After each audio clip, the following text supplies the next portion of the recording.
Општина Штип ја започна сезоната на прскање против комарци. Првата ларвицидна дезинсекција за оваа година е закажана за утре во периодот од 9 до 14 часот.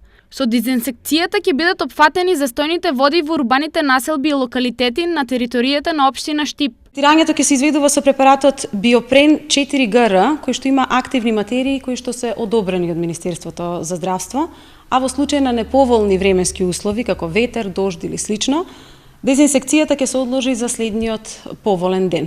Постапките за дезинсекција и дератизација ќе ги спроведе фирма од Куманово, која од пријавените 5 имала најдобра понуда. Според договорот предвидени се следните активности: ларвицидна дезинсекција со вкупно 5 третмани, од кои што првиот е утре, односно во месец април, а последниот треба да биде во месец август. Адултицидна тереистичка дезинсекција со вкупно 5 третмани, од кои што првиот во мај, а последниот во месец септември. Дератизација на 160 шахти на територија на општина Штип со 2 третмани, од кои што еден во мај, а еден во септември. За сите планирани третмани, граѓаните ќе бидат навреме информирани за да можат да ги спроведат сите мерки на заштита.